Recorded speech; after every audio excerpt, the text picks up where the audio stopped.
Google Meet and Google Classroom are two really important tools for our students. Together, these two tools allow us to provide instruction, give assignments, collect work, and even interact with students who aren't physically in our classroom spaces. These two tools are foundational to our modern classroom. So, when Google releases a brand new update, it's really important that we're able to see how these new changes to these tools will affect our students. So in this video, I want to show the new updates to Google Classroom and Google Meet and how it'll make our students' interactions and instruction time better. I'm Dennis Lane, and this is Teacher Tech on the Trail.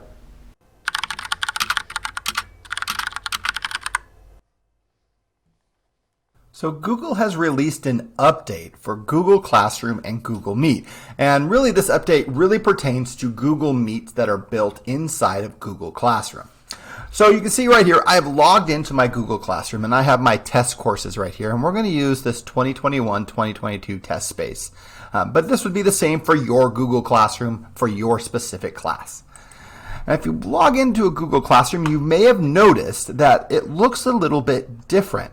It used to be that right up here under your class code was your Google Meet link with a little tiny visible or not visible seeing eye. Well, this has been removed from up here, and so no longer will students be able to see the actual code. That is actually helpful for security in that cannot be shared out to other people. And right down here on your stream, there is a brand new toolbar that is for Google Meet.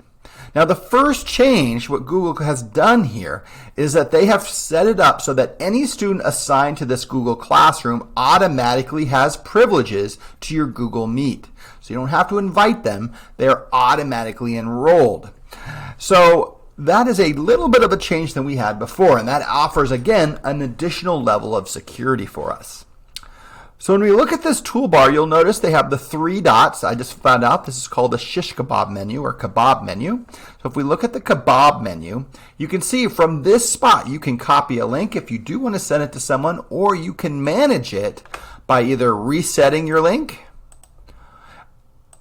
or you can also make it visible or invisible to students by using this little toggle right here. So this has moved that Google Meet link now to the side to the toolbar and really restricted how students can get into this. This additional security on this new feature with Google Meet means that if you want to have someone join your class who is not in your Google Classroom, you will have to invite them and they will have to ask for permission. The second feature of this brand new Google Meet space in Google Classroom is that when students join, they will be sent to a waiting room. And so when they come to this screen, when they click it, there you can see me right there. I'll take the camera off. You'll notice that right here, they will click join and it'll say waiting for your instructor, and they will be sitting in a waiting room. Now, while they're in the waiting room, they will not be able to see other students. Their cameras are naturally off. But what's important to know is that as the teacher, as soon as you hit that join now button, those students will instantly be coming into your Google Classroom. So that is an important feature to recognize, that as soon as you join, any student who's sitting in the waiting room will instantly come into your class. And so you will notice that within a second, you've got students coming in there. So that's a change. And that waiting room is kind of like Zoom in that it gives a space for students to prepare themselves for jumping in. The last thing here, the last update, the change that came with Google Meet and Google Classroom is really up here under people. What Google has done is they have said co-teachers. So in this case, Hank Huff, is a co-teacher in my Google Classroom space. That means in our Google Meet, he is also a co-host. So when we come down here into Google Meet, if Mr. Huff jumped into this meet, he would also have the ability to do all of those host controls. Things like muting students, using Jamboard, all those things that we normally do, signing breakout rooms, all of those things that we have for host control are now right there for Mr. Huff if he were to jump in. So all of these features. So these are really powerful and a really important new change.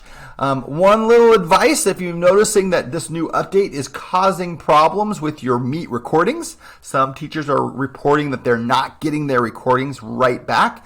What you can do to kind of help that is to go back into your class, go to your stream, and reset that link. So just clicking here and click reset. And that'll make sure that you are the owner of your Meet link if you are the owner of that classroom. So these new features of Google Classroom and Google Meet are there to protect your students and you. It allows for more security and kind of control of that Google Classroom space and the Google Meet. And it allows for you to have co-hosts, to have other people who are able to help manage your classroom and that Meet if you're using Google Meet at the time. Well, I hope you find that Google Meet and Classroom, these new updates are helpful, and just keep moving forward. I'm Dennis Lane. This is Teacher Tech on the Trail.